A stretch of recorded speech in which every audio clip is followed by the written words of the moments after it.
This Torah class is brought to you by TorahAnytime.com. Okay, good morning, Rabbi. Parshas Chayei Sarah. Parshas Chayei Sarah is the Parsha of Shidduchim. In fact, Rabbi Chayei brings down that before a young couple would marry, they would read for the chassan Parshas Chayei Sarah. So he should know the inyan of zivugim, shidduchim, what he's getting into. And that's what we're going to discuss today, the inyan of Shadchanos. We're going to speak about Shadchanos in terms of what whether it's a mitzvah, whether you get a fee, and other parameters and halachas of Shadchanos. So the first thing we want to discuss is it a mitzvah to be involved in shidduchim? Or do we say no, it's a mitzvah? It's maybe it's a yenta shemaisa, It's prying into other people's business. It's you have to sometimes cover up the facts. Sometimes you have to paint them a little bit differently than they are. So actually, the first thing we want to establish is that it is a mitzvah. Mitzvah la'adam she'isasek v'shidduchim. Okay, it's a mitzvah.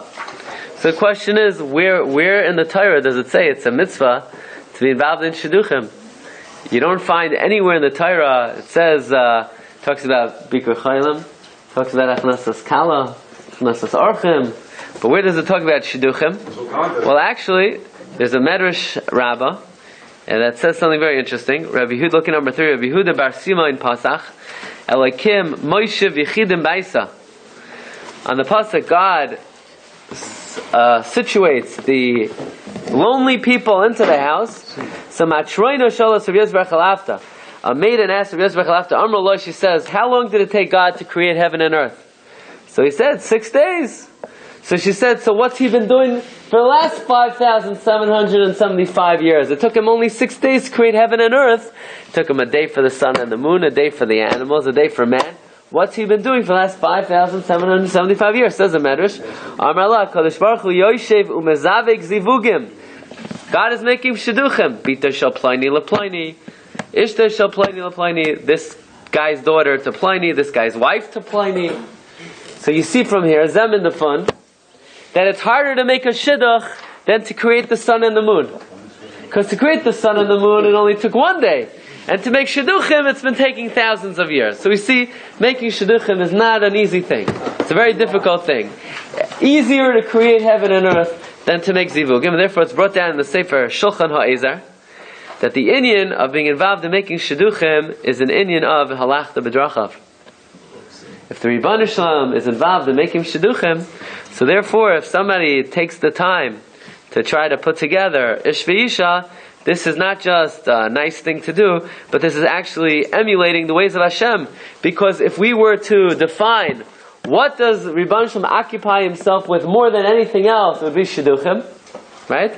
Doesn't say he's giving shiur, even though Chazal say Rebbeinu Shalom is yoshev b'lamed Torah, he's malamed Torah. But nevertheless, what occupies Rebbeinu Shalom kiviyachal is being mezabek zivugim, and also you see another inyan, that when it comes to shidduchim, it requires tremendous siyata d'shmaya, tremendous hashgacha pratis, because of all the things Rebbeinu Shalom is involved in, he's most intimately involved in being mezabek zivugim, and therefore everybody recognizes from their own lives and what happens in the world that this is an inyan that requires tremendous hashgacha pratis. In fact, the Gemara says in Masechta Shabbos that la'achar mea v'esrim shana they ask a person the big 6.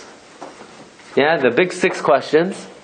What are the big 6 questions? Well, question number 1 is Nasasa v'nasata be'amuna. Did you deal in business honestly? That's the advantage of learning in the kollel here, right? There's no business. Right?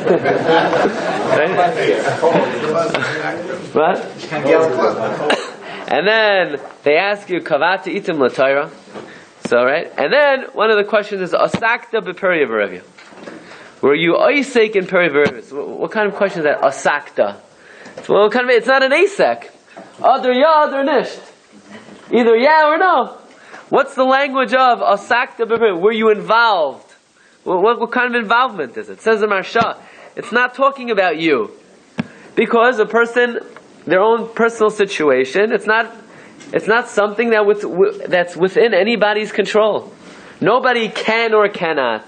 Either Rebbe Shalom is mavarech or not. But regarding other people, to be mezaveg other people, to make shidduchim with yasaim or yasaima, to try to help other people facilitate their pruruvu, this is a question that everyone's going to have to face. What did you do to try to help other people be mekayim pruruvu? So it's one of the big 6 questions.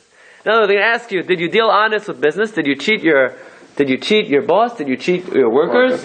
Did you learn Torah every day? And did you try to make shidduchim? It's one of the big 6 according to the Marsha. Yeah? Okay.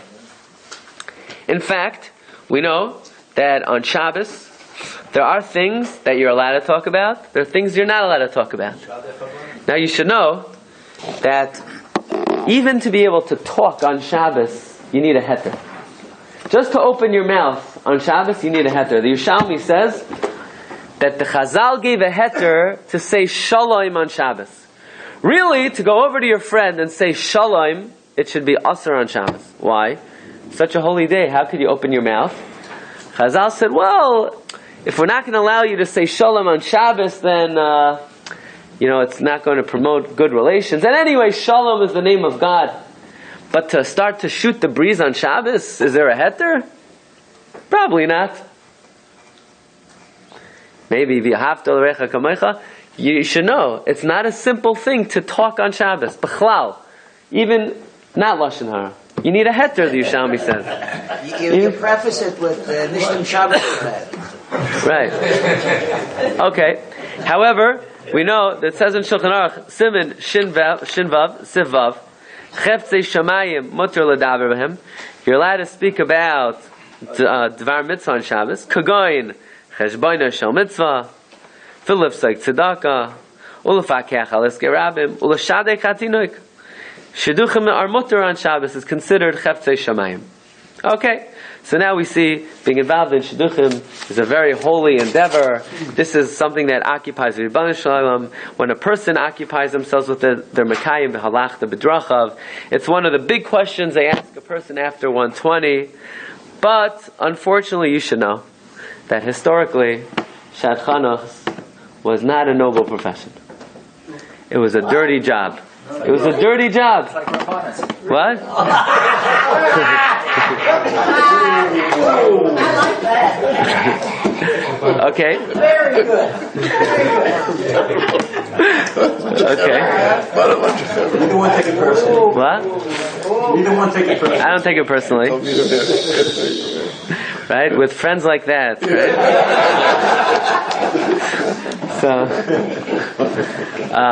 But we'll get him back for the next 50 minutes.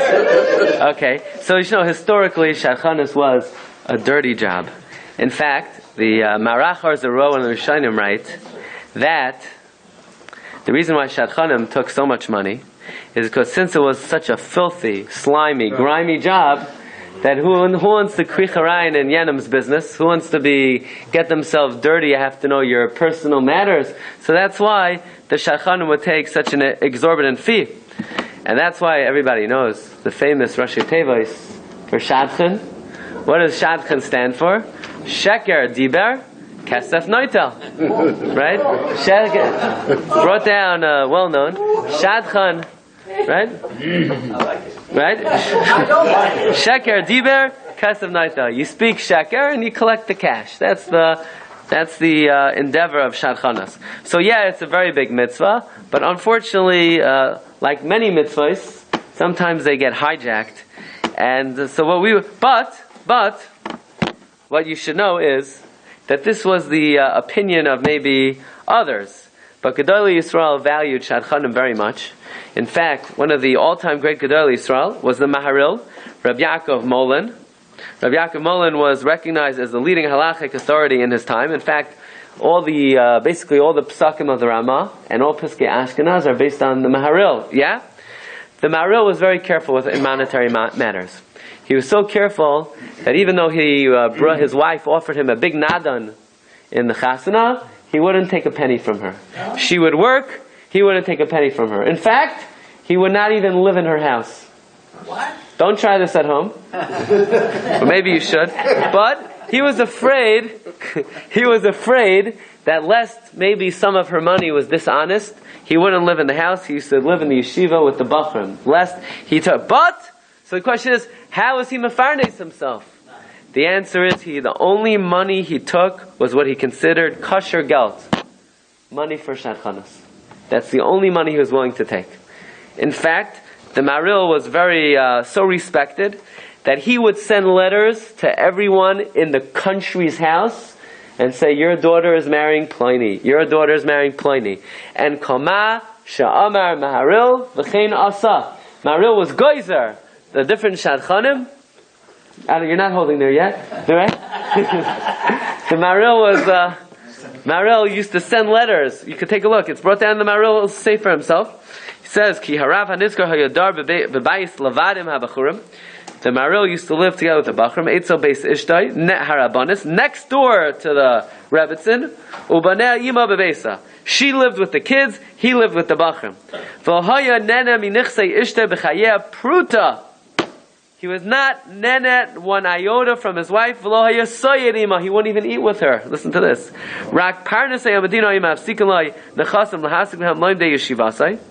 He would take money only to support the Bachrim. And how did he support himself? What would he do? Used to get in the mail a postcard from the Maril. Maril says, you have a son, Yankel. Yankel is marrying Shprinza. Says the Maril, Ki kol ha'aretz hayamakshivim loy. Everyone was attentive to the word of the Maril. V'niskayim boy ha'tifarusa shel Iyov. Okay. And in fact, it's brought down in the Maral of Prague. Everybody knows that the esrog has to be mishalai, right? It has to be lachem. So the question is, what kind of money is the Maral Prague going to buy his esrog with? Because if the money is tainted, the mitzvah is tainted. That's why there's a shaila. Could you buy your dal minim with a check, with a credit card? Some people are makbid to pay cash, otherwise it's not shalai. Why? Because you put on American Express, which you're not going to pay until the year 2050. So now that you're going to consider this esrog, it's not your esrog. It's not your esrog. It belongs to American Express. It's amazing how many dollar minim American Express was Mackay this year, right? So some people are. Some people are. Really, you should know. I'm a very serious guy. I'm not really that funny. When I started off in Rabbanos, I told you. I would, a rabbi needs good jokes. I would tell the joke to my father. My father would say, stick to the Divrei Torah. So, really not so funny. Anyway, the Maral, it's reported that Maral would buy his daled minim with Shadchanos money. That was the only money he considered 100% legitimate. 100 untainted. Okay. So now, before we talk about... would solve the Shiur crisis now. I hear. I'll give you that. Okay, before we start about the inyan of paying Shadchanim, let's just clarify a few things. What about be a Shadchan for Goyim? Now, first of all, there's no money there, right? But are you allowed to make Shidduchim for Goyim? It's Aser. It's Aser. You're not to be Mizdavei Goyim. Why? Because you're being Marbeh. It's Isser. It's an Isser lav. To be Mizdavei Goyim, you're not allowed to do it. In fact, Chavei writes, and it's brought in Shulchan Aruch in the Berhetim in Yardei Siman Beis, that anyone who's involved in such things, says the Berhetiv in the name of the Chavei Ki hama'asek be'ela lo yotza naki mizera shemakdiach tavshiloi. You will not see nachas from your family. That's what the Chavei says. Do not be involved in this. Now I'm going to tell you something. You might not like it, but it's halacha. What about to be mizdaveg, not observant Jews? What? No. Jews who are not observant. According to the Ikar Adin, it's Aser. Why? Yeah. Because you'll say, well, better that they marry a Jew than they marry a guy. Well, better for them. But marrying a guy is only an Isser Lav. Marrying a Jew and not being careful in Hilchos Nida is an Isser Kares. So very nice. Their personal situation, their personal Judaism is more insured if they marry a Jewish woman. But if you're the cause of them marrying a Jewish woman instead of marrying a guy, and now they're not going to be Zahir and Hilchos Nida, which is a Chi of Kares, according to the... So you'll say, well, they don't know any better. You'll say, well, they'll marry a Jew anyway, and I'm not causing them not to go to the mikvah. So you'll say, we just had a shiur on that last week. Parsha, 2 weeks ago. So it's not Lifnei Iver, it's Misayeh Alidei Oivei Avera. I am contributing to their lack of observance of Hilchos Nida. If I make a deal, So 1 second. I'm Mashadach them on the T'nai that she goes to the right. mikvah. That's I'm Mashadach something. Okay. I said, That's right. I'm going to be Mashadach you on the T'nai that you keep the Hilchos. Then so I'll give you $1,000 for every shidduch you make, right? I said, go ahead, let's go. Right? Look it up. Okay, that's the Ikar Din. And in fact, the Chazonish, by the way, who is very sympathetic to the Jews who are not observant yet, the Chazonish held they were Tinoch Shenishba. Chazonish says he can't make shidduchim for them. The Rama. The Netziv Paskins, that you can't do it. What about being Mishadach to a religious family? Who can be Well, I mean, a religious family, why are they going to want to marry someone who's not observant? I don't know. Because Me neither. So. What? The Rav said so. Yeah, that's not a likely scenario. Look, that's the psak of the Chazonish. That's the psak of the Chazonish. That's the psak of the Netziv. They say b'shem Rabbi Yaakov another psak, but you should know to be mizdaveg Jews who are not going to keep ties of mishpacha, you need a heter. You need a heter. The Netziv says the following heter, that if you're a professional Shadchan and you need it for Parnasa, so Parnasa is madche the Isser of Messiah Alidei Avera. However, if you just want to do a chesed, you're not doing a chesed. You're not allowed to do it. You can only do it if that's your Parnasa. That's the psak of the Netziv.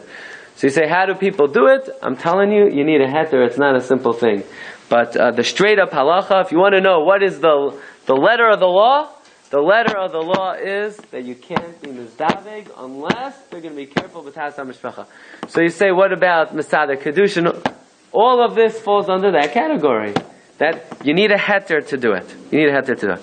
So I'll tell you one lamda shavart. Okay, again, this is not halach l'maisa, but you should be aware that it's not pashat according to many poskim. It's an isser, either isser d'oraisa, isser d'rabbanan, to mizdaveg a couple that they're not going to keep B'tas HaMishpacha. Okay.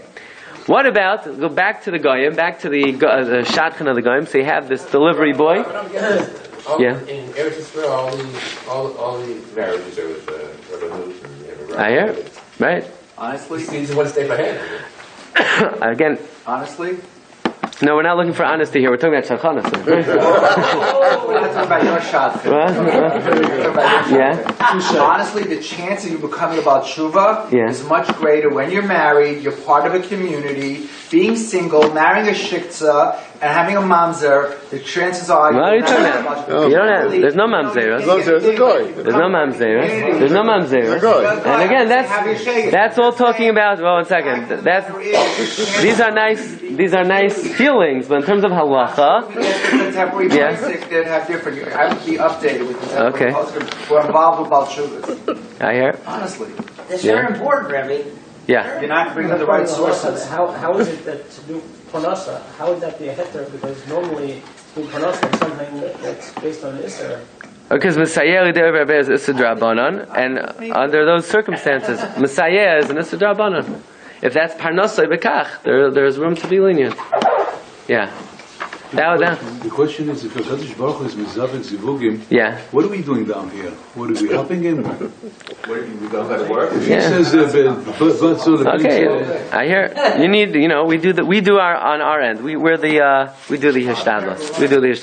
Okay, Rabbi said this is just the introduction to the halachos that we're going to discuss today. Okay, so bottom line we say like this. That it's a mitzvah. It's a mitzvah of a halachta b'drachav. But nevertheless, there are certain... Now I'll tell you a lamdish thing. We said to be mizdaveg goyim, you can't do. What about if you want to be mizdaveg in akar with an akara? But that means like that. A goy the man is not capable of having children. The woman is not capable of having children. So maybe for goyim, you're allowed to make such a shidduch because you're not being marbe oif de avodah zarah because they're not going to produce any children either. Yeah. So they say in the name of Chaim Brisker, that's the worst kind of shidduch to make. Why? Because nothing comes out of it. Because, so then it should be mutter. Because you'd be better off being mizdavik the akar with a goyish woman who's capable of having children, and being mizdavik the akara with a Jewish man, with a goyish man who's capable. This way you are diminishing the amount of the avodah zarah. Why be mizdavik the akar with the akara? So now you're you're better off being mizdavik them with someone who's given out of church. So Reb Chaim says that's even not only can't you be mizdavik goyim, but even an akar v'akara is also prohibited. Okay. Is a goy over avodah zarah? Well, not every guy. We have to, that depends on whether what. Don't use the word goy. You have to use goy. I hear. So in general. Practically speaking, unless it's the Chassam Sofer and Noidavida say that Christians are Oivdei Avodah Zarah. Definitely Catholics. Right? Okay, but that's a different subject. Fine. Arabs? Muslims? What? Muslims. Okay. Let's continue. Now let's discuss the inyan of the Shadchan. Now the Shadchan, what is his pay scale, right? There's no schooling. There's no training. And what about in terms of payment? You don't have a contract with them. So the question is there an obligation to pay them? Is it a courtesy? Is it a bonus? Is it a tip? Or is it a chiyuv? So you'll be surprised to learn that paying the Shadchan is, under almost all cases, a chiyuv and probably a chiyuv d'oraisa. So you say, what? I didn't make up. I didn't tell him I'm going to pay him. Well, in halacha, there's something called a safsira, a safsar. A safsar is a broker or a middleman. Now let us immediately establish that there are two kinds of shadchanim and two kinds of brokers. One that you solicit them, and one that they solicit you. So here you have a daughter or you have a son. You're trying to marry them off. So you call up the Shadchan. You say, my son just came back from Eretz Yisrael. He's the best bacher in Lakewood. But he doesn't learn in Lakewood. Yeah, but if he would be in Lakewood, he'd be the best bacher in Lakewood. Right? And, or you call up the Shadchan. You say, I have a daughter. She graduated with honors to BJJ. But she didn't get into BJJ. No? Okay. You solicit the Shadchan. So if you solicit the Shadchan, you're hiring the Shadchan. The Shadchan is a kablan. The Shadchan has been hired by you. So just like if you bring in your shirts to the Chinese dry cleaner, and then they give you the shirt back, and they say, no, pay? And you say, no, pay. I didn't sign a contract. I don't have to pay you. No, you got to pay them. Well, the answer, why do you have to pay them? Because if you know they provide a service and you solicited their services, you incur an obligation to pay your worker. You hired the worker. You don't need a written contract. There's an understood agreement that when you use someone's services, you got to pay them. So if you call a shadchan and you say, I'm looking for a shidduch for my son and my daughter, you've solicited their services, so you have to pay them just like you have to pay any worker. But you're calling it multiple shadchanim. You only have to pay the one that finds? Well, the one that provided you with the service. They're all looking, they're all working. Yeah, but it doesn't help you that they're looking, right? It doesn't help you that someone's trying to clean your shirt. You need your shirt clean, right? So the shadchan also, the fact that he's yenting around or she's bottom line, they have to get the job done. Fine. Don't they have to quote you a certain amount of money because then you're going to start? No, we'll see. No, you don't fight. There's a certain amount that you must pay. You'll see. There's a minimum. Sure. But what about if the shadchan solicits you? The shadchan goes, I heard that you have a daughter on the market. I have a whole laundry list of names, boys. I have 50 guys who are each the best guy in Lakewood for her, right?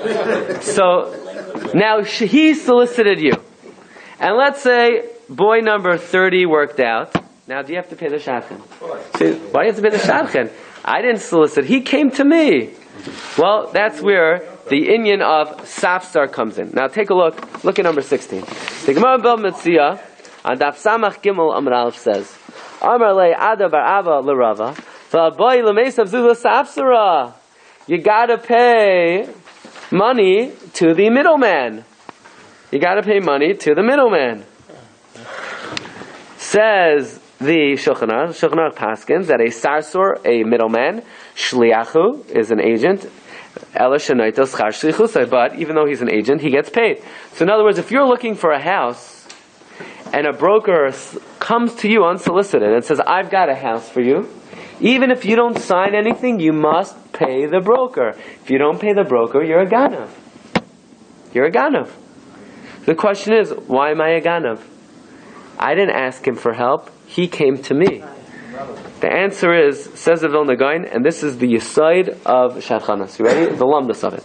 The Bir Hagra in Chayei Mishpat, Siman Kuf Pehei, Sivkatan Yud Gimel tells us on the Ramah. The Ramah says, what is a Shadchan? HaShadchan hu kamay sarsor. A Shadchan is a middleman. Even if you don't solicit his help, even though he comes to you, he's knocking on your door, he's haranguing you, he doesn't let up. Every day he calls you, have a shidduch, have a shidduch, have a shidduch, and finally you get tired of hanging up on him, and he presents it and it works. So why do I have to pay him? It's bad enough now he knows all my personal business, right? He knows all the horror stories in the family. He knows all my financial geschäft, and he enjoys it. He enjoys yanting around, and now I have to pay him? Yeah, I have to pay him also. Why? Says the Vilna Gaon, look at number 19. Shapirish haram, taima de sarsur, noitos char, afal pi shaloi shlachai, bahasarsur ba me'atza, even though the middleman came on his own, kama yored lestei chaveroi v'nata. It's like someone who enters his friend's field and plants it. What's the halacha? If I have a field, and one year I commissioned the Agricultural Society of New Mexico to plant my field, and one year I commissioned the farmers of Idaho to plant my field. And the next year, Yankel sees I'm planting my field every year, and he comes, and he plants my field. And I said to Yankel, that was really nice of you. Now I don't have to pay anybody. I don't have to pay the Agricultural Society. I don't have to pay the farmers. Yankel says, what, are you kidding me? I chap the job. Do you have to pay Yankel? Yep. You must pay Yankel. But I didn't ask him to do the job. It doesn't matter. Yankel gave you benefit. This is a benefit you pay for. Even though you didn't ask him to do it, you're obligated to pay for the benefit Yankel provided you with. So, on a snowy day, if someone comes and shovels your snow, you must pay them. You can't say, well, I would have done, if you would have done it yourself. Now we have something to talk about. But maybe not. But if normally you pay someone to do it, and this guy chapped the job, he jumped the job, you're obligated to pay him. This is the halacha of, look at number 20, the Gemara Metzia establishes a halacha itmar. Hayored letoich stei chaver v'nato shaloi bershus. The Gemara says you have to pay him. Now the rates might not be, the rates might be the lowest possible rates. You don't have to pay him, first class rates. But you must pay him for the benefit that was accrued to you through his efforts. So to the Shadchan, even though you didn't solicit him, he came to you. Nevertheless, he's providing you with a benefit that people pay for. You must pay the Shadchan. That's not a good example. I'll tell you why. Okay, you'll tell me after, okay? You'll tell me after. Okay. So the Gra says that this is the yisoid of Shadchanas. On the words that the Shadchan is a sarsor, the Gra says, this is like Yored letoich stei chaveroi shaloi bershus. You didn't hire the Shadchan. You kept, every time the Shadchan called, you said, bug off. But bottom line, you used his idea, you gotta pay him. Okay. So what we've established is, what? Why? Because he benefited you. He put an effort and he benefited you. That's a... Thank you very much. Yeah, well, no, thank you is not going to cut it. You got to pay for it. Don't thank him. Pay him. If you had a contract with someone else that he kind of shoved his way in, cause problems for you. You hired what? What if you had a contract with someone else? Another shadchan, or you already hired someone to shovel your snow? Yeah. On that day? Yeah. Someone else does it. Okay. Could have had a contract. Okay. So that's a case where the sarsor, or this unhired worker, is causing you a loss mitzad acher, and that's a different halacha. But under normal circumstances, if he chapped the job, even though you didn't hire him, you got to pay him. That's the halacha of yored l'tach stei chaver shalai b'rshus. Even though you wanted it, don't say no. I didn't want my snow shoveled. You did want your snow shoveled. You're obligated to shovel your snow. You would have hired somebody else. You already have. You'll have a hefted. What? Okay, so he mentioned that case. That case might be different. But under normal circumstances, you got to pay. So that what we've identified is fundamentally there are two kinds of shadchanim. The shadchan that you hire, the shadchan that you solicit, and the shadchan that offers his services to you. Are there any nafkaminas lahalacha between the two shadchanim? It makes all the difference in the world what type of shadchan it is. I'll give you 3 nafkaminas lahalacha. Nafkamina number 1. You go to a barber. He cuts your hair. You tell him, oh, I left my wallet at home. I'll pay you next time. Are you allowed to pay him next time? No, you got to pay him this time. If you don't pay him next time, you're over, and I say the iraisa, if he's a Jew, you gotta pay your worker on that day. That's why anytime you pay a Jewish worker, mitzvah tzrichas kavana, you should be mechavein, have kavana to mekayim the mitzvah of b'yom ha'titein schara. So you got to pay that day. What about like this? What about you borrow your friend's watch and you break his watch? So you got to pay him for it. When do you have to pay him? You're plenty of time traveling then. What? Plenty of time traveling then. Okay. Yeah. So when do you have to pay him for the watch? As soon as possible. Do you have to pay him that day? There's no chiyuv to pay him that day. It's a chayiv. A chayiv, you try to pay as soon as possible. There's a difference between paying a worker and paying a chayiv. A worker, you have to pay that day. A chayiv, you have to pay as soon as possible. Coming to the shadchan, when do you have to pay the shadchan? It depends what kind of shadchan it is. If you hired him and he's your worker, so you solicited his help. You say, get on the case. My son is not getting any younger. My daughter's not getting younger. I'll get on the case. He's working for you. As soon as the shadchan happens, today, you got to pay him that day. As soon as the shidduch happens, you got to pay him that day. But if he solicited you, he came to you and he offered it, then why are you paying him? You're not paying him because he's your worker. You're paying him because he benefited you. Well, that's a chayiv. When do you have to pay him? As soon as possible, but you're not over the lav of b'yom, you're not over an asay of b'yom titein scharai if you don't pay him that day. So this is brought down, and look at number 23. Sha'as Teshuvos Halicha Yisrael, Yisrael Grossman Zagzag Levracha, in Siman Aleph. He wants to know, Shaila, Beholach, HaMetuvach Me'atzmai, Ay HaShadchin Holach Me'atzmai. Let's say the middleman, the Shadchin, offers on his own the shidduch, V'gomer hadavar, Ha'im oivrim atstadim belav d'loi salin, V'yal b'yom titein schari. Are you over a lav of withholding wages? Are you over an asay of b'yom titein schari if you don't pay right away? Says Rabbi Yisrael Grossman, since he's offering his help, if you hired him and he's your worker, you got to pay him that day. But in this case, you didn't hire him. He offered his services. You're paying him for hana. You're paying him for his benefit. It's a regular chayv. There's no specific chiyuv to pay him that day. Got it? If they break up the shidduch, does they have to give back the money? Let's talk about that also. Oh yeah, let me know. Let's talk about that also. What about, fine, you have to pay that day. What's that day? The day that it's going well, they cut the shadchan. The day they get engaged. The day they get married. The day they have children. When do you pay the shadchan? Grandchildren? Great-grand? When do you pay the shadchan? Yeah? Says Rabbi Yisrael Grossman, it depends what kind of shadchan it is. If you hired the shadchan, what did you hire the shadchan to do? To introduce them? No, that's not. No. To to get them past the lounge in Brooklyn Marriott? What's the job of the Shadchan? The job of the Shadchan is get the couple engaged. Once they're engaged, there's nothing more or less the Shadchan could do.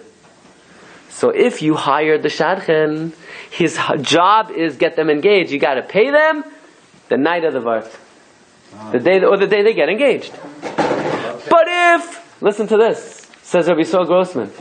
But if you didn't hire the Shadchan, you didn't solicit the Shadchan, so why do you have to pay him? Because he benefited you. It's of no benefit to the parents to have their son or daughter engaged. Because if it doesn't go past that, it's of no hana to the parents. The parents have hana when the son steps down on the glass and everyone shouts Mazel Tov, right? It's the last time he puts his foot down, right? Right? Right? Fine. So if you're paying him for hana, if you're paying him for hana, the hana is not getting engaged. The parents don't get hana by the engagement. The hana is the marriage. Then you don't have to pay the Shadchan until the wedding. Says Rabbi Yisrael Grossman, it depends what kind of Shadchan it is. If you solicit his services, so he's your payal, he's your kablan, so now you're paying him for his work. His job is get them engaged. But if he came to you, you're not paying him for the job, you're paying for the hana you get. You don't get hana until the couple is married. However, Rabbi Yashiv argues. Rabbi Yashiv argues in the Kovetz Tshuvas in Siman Chav Zayin, and Rabbi Yashiv writes, look at my notes, this is number 24, that even where you hire the Shadchan,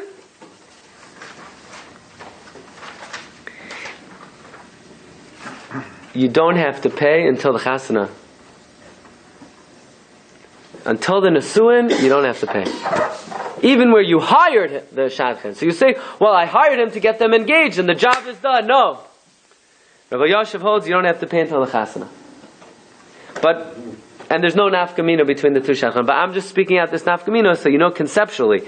Rabbi Yisrael Grossman writes, and it's in number 25, that in a case that he feels fundamentally there's a difference between the two types of Shadchanim, whether you solicit the Shadchan or the Shadchan solicits you, that if you hire the Shadchan, he's a payel, and you pay him when the job is done at the engagement. But if you're paying him for the hana, there's no hana until the nesuin. And then we're going to talk about the nafkamina that you mentioned. What if, unfortunately, the engagement is broken? Do you have to pay the Shadchan? Says Rabbi Yisrael Grossman, depends what kind of Shadchan it is. If you hired the Shadchan, and it means you hired him to get the couple engaged, the couple is engaged, the Shadchan did his job, you got to pay him whether the engagement has kiyum or the engagement doesn't have kiyum. However, but if the Shadchan offered his services, then you're paying him for the benefit he gave you. The parents don't get any benefit until the marriage has been finalized. Says Rabbi Yashiv, I disagree with that. Rabbi Yashiv holds both kinds of Shadchanim. If the engagement is broken, you get your money back. You get your money back. But again, what I want to point out and what should become clear to you is that there's a fundamental difference between two types of Shadchanim. Now, I just said it in a very simple way. That if the Shadchan comes to you, you're paying the Shadchan for the benefit he gives you, like Yored l'tos tei chavero shaloi b'shas. If you go to the Shadchan, you pay the Shadchan because you hired the Shadchan, you solicited his services. But really, it doesn't matter who went to who. What do I mean? If the Shadchan comes to you, and the Shadchan says, would you like me to tell you the name of somebody? So the Shadchan comes to you. If you say yes, what you're saying is, I'm hiring you. So even if, it's like any job. Let's say someone knocks on your door. Would you like me to bring your shirts and clean your shirts? Right? They have these pick-up dry cleaners. I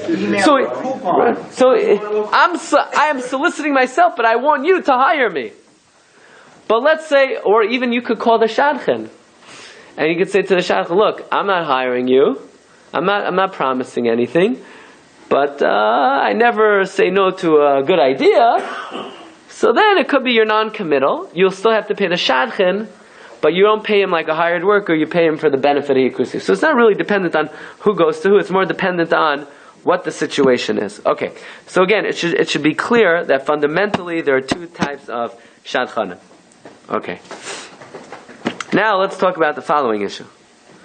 Who has to pay? Chassan and Kala? Or the parents? So, there are two opinions.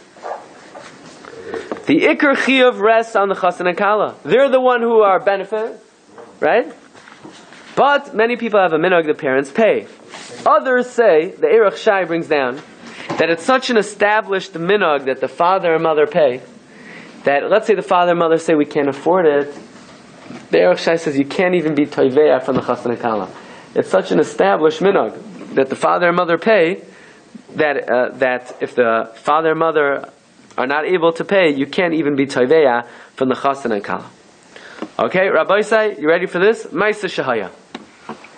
Ma'aseh Shahaya, a real shidduch story. You have the shidduch files, right? From it hasn't made it yet to Mishpacha magazine, but this is in an upcoming, yeah? Okay. No, I'm not, yeah? But Ma'aseh Shahaya. I can ask you, you're not allowed to have in the house. Ma'aseh Shahaya. One Shadchan came and was Meshadech with a Gvir for his son, with the daughter of one Gvir. So now, it was very difficult to get the Chassan and Kala together. They pretty much fit together, but the Mechutanim could not get along. They were having very big disagreements because the boy's parents were Ungarisha and the Kala's parents were Galtziana, and they couldn't agree on what kind of herring to serve at Schmaltz herring, Matches herring, and it wasn't happening. And finally, no, the Ma'aseh Shahaya. And the Shadchan, what? No, it wasn't happening. This wasn't happening. Yeah? And now the next piece of information is a red herring. No, just joking. And the Shadchan was able to get them together. But at the last moment, it broke off. It broke off. And the daughter of the Gvir married someone else. But the Gvir had a younger daughter. And that now, other people came in and said to the Mechutanim, you're ready, the first Shadchan already schmaltzed you over, you're ready, everything is smooth. Why don't you be Meshach your younger daughter to the other Gvir's son? And that's what happened. Comes the first Shadchan and says, oh, wait a second. You know where the second Shidduch came from? It's because I already smoothed things over between the Mechutanim. That's what allowed the second Shadchan to come in and make the Shidduch with this Gvir's second daughter. Right? So in other words, very nice. This guy came in and he had an easy job. It's only because I came in and I did all the hard work and I smoothed things over between the Mechutanim that the second Shidduch was able to be made. So now what we have to identify is how do we identify the Shadchan? Who's the Shadchan? Right? I remember when I got engaged, at least 50 people said they thought of it, right? That's what always happens, right? Once it happens, everyone thinks that this happened. Who's the Shadchan?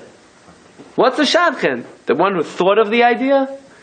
The one, so says Avnei Nezer in a Tshuva, there are 3 steps of Shadchanos. There's a starter, there's the middle one, and there's a reliever, right? If we could borrow an analogy from baseball, right? You have a starting pitcher, you have middle relief, and you have the closer. Where's the money? Starting pitcher. Starting pitchers make the most money. Closers also make middle relief, shvach hamaisis. Middle relief, you might as well have been an accountant already, right? So you have starting pitch, so in Shadchanos also, the starter are the ones who introduce the Chassan and Kala, that if not for them, they would not have been introduced. The closer also has a big job.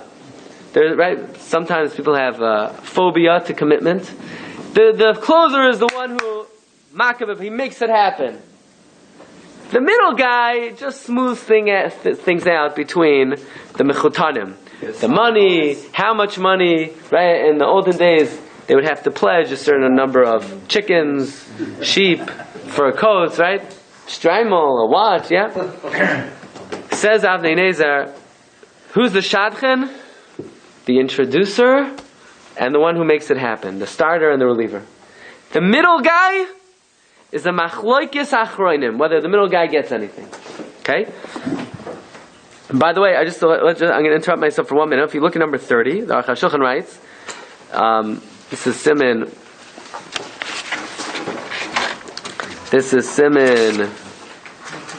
Chayshemish Sim Kuf Pei Hey Sif Yud Beis.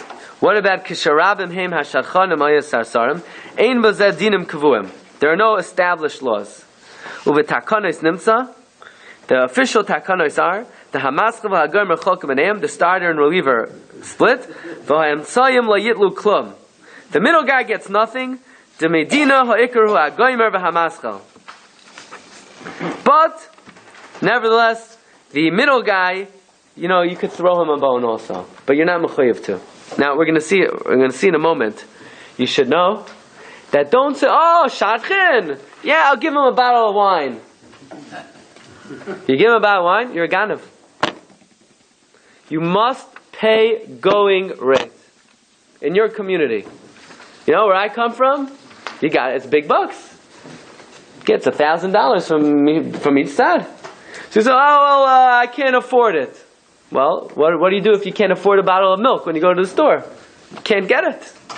You owe. It's money that you owe. You're mechuyev midai, right? So to pay your worker.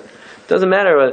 You got to pay. You got to make sure to pay. You can say, I'll give him a gift certificate. I'll buy him a nice present. He doesn't want a nice present.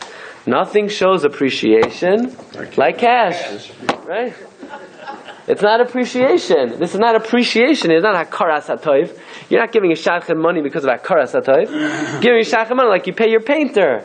You could also have hakaras hatoiv. He'll take your appreciation also, but you're mechuyev to give. Now, what are the halachas? The starter, the reliever, the middle guy. You're not mechuyev to give. You could give the bottle of wine. Says the Avnei Nezer. What about the middle guy? Avnei Nezer brings down in the second paragraph. There's a machlokes between the Chukei Derech and the Shev Yaakov. Chukei Derech says the middle guy gets 0. The Shev Yaakov says that there are some places the middle guy also gets something. So therefore, says the Avnei Nezer, let's go back to our case, where you have the Shadchan who tried to make a tzidduch between the Ben HaGavir and the Bas of a different Gavir. And it didn't happen. But he paved the way for the second Shadchan to introduce the younger daughter of the Gavir to the first guy. So let's think for a moment. Says the Avnei Nezer, who pays Shadchanos? The Chassan and Kala split it 50-50. Okay. Now the first Shadchan had nothing to do with the girl. He only had to do with the Chassan. The first Shadchan was involved with the first girl. That first girl didn't work out. So the first Shadchan has nothing to do with the second girl. He's only coming mitzad the Chassan. So now, says the Avnei Nezer, let's think of it this way. In terms of the Chassan, he's the middle guy. So there are 3 people. There's a starter, the middle guy, and the reliever. Mitzad the Chassan, he's the middle guy. But there's a machlokes whether the middle guy gets or not. So either he gets 1/3 of the Chassan, or he doesn't get 1/3 of the Chassan. So mitzad the Chassan, he has a taina on 1/6. Because it's a machlokes whether a middle guy could get. Mitzad the Kala, he gets nothing. So now, of the 6 parts of the Kala, he doesn't get. Of the 6 parts of the Chassan, he gets 1/6. So now, what's in issue is 1/12. Says the Avnei Nezer. But now, the parents say, we don't want to pay this guy 1/12. So what should we do with this guy? We should give him 1/24 of the Shadchanos. Why? Again, because mitzad the Kala, he had nothing to do with the Kala. Mitzad the Chassan, he may have been the middleman. He was the middleman. Well, the middleman, it's a machlokes whether you get for being a middleman. So his only taina is mitzad the Chassan. He's a middleman. So says the Avnei Nezer, let them split it. That's 12. Otherwise, Ein Safek Moitzi V'Devadai. We can't be Moitzi Mamon. This is the first is the maskell? No, in other words, he wasn't the maskell. He made a relationship between the Mechutanim. Yeah. But that shidduch that he tried to make, it didn't work out. Then, there's a second daughter, which a different Shadchan was Meshadech, the second daughter, to the son. Right. But the first Shadchan said the only reason you were able to do that is because I smoothed out between the Mechutanim. Right. Now, B'chalal, smoothing out between Mechutanim. He was the one that started the whole shidduch, right? No, not this shidduch. The original shidduch, though. The original, but the original shidduch didn't happen. But the chassan was his, though. The chassan was his, yeah. But even in the terms of the chassan, his involvement in the shidduch was only as the middleman. He didn't introduce the chassan and kala. So he's only the memutza. So it's what we call maman hamutza b'safek chakim. So you give one guy 23, 24, and one guy 124. Yeah? Okay. Sounds like a guy. Rabbi say, let's talk halach l'maisa. Who pays the shadchan? Who's that? What if, for the kala, he goes to the chassan, he says, oh boy, do I have a girl for you. The chassan says, fine, I'll marry her. And then he goes to the kala, right? She's not interested. The shadchan has to try for 23 years. He's hounding the kala, and then finally, after devoting the majority of his life to this cause, he makes the shidduch. So he worked hard for the kala. He didn't work anything for the chassan. Who pays? 50-50. You don't pay him for his effort. You pay him for the job. The job is get them engaged. Getting engaged, 50-50. Doesn't matter. Now, you want to pay more because that's a courtesy. But in terms of the chiyuv, you pay for the job. How much do you have to pay? How much do you have to pay? I'm going to go ahead.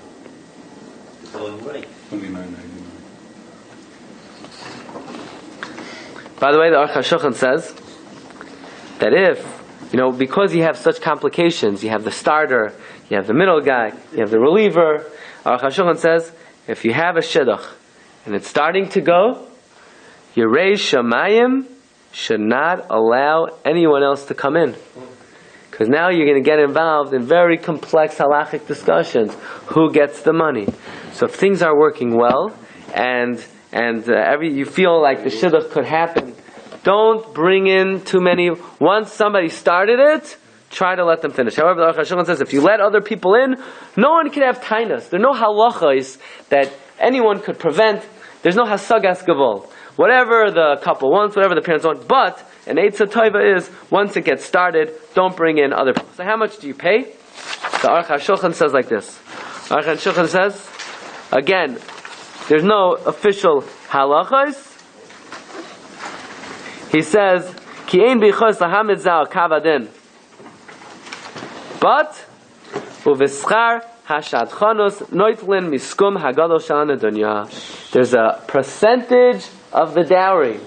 So if, let's say, the shver says, you marry my daughter, I give you an apartment, and I give you svarim, and I give you gold watch, and I give you $50,000, so he's bringing in $100,000, you have to give the shadchan, says Aruch HaShulchan, chamisha chalakim l'meya, or shisha chalakim l'meya.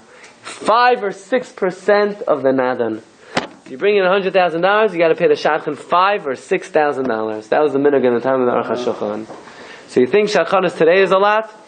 It went down. It used to be a better job. But halacha l'maisa hakol lefi minhag hamakom. Dinei mamros follows the minhag. You can't say I'll pay what I could afford. You cannot allowed to do that. You cannot pay what you could afford. You have to pay going rate, and you have to ask a rav in this community, in my community, what is going rate, and that is the chiyuv. It doesn't matter whether you solicited him or whether he solicited you. By the way, we'll just end off with one thing. If you look in this week's Parsha of Shadchanos, we have the first Shadchan in history, Eliezer. But guess what? His name is not mentioned. His name is not mentioned. He's the Ish. He's Eved Avram. Why is his name not mentioned? The answer is because a good Shadchan keeps his nose out of it. It's not about him. It's about making sure that the zivug happens, and Ibn Sham should give everyone, be mevarich everyone with the zivugim, b'shatoi b'matzachas. You've just experienced another Torah class brought to you by TorahAnytime.com.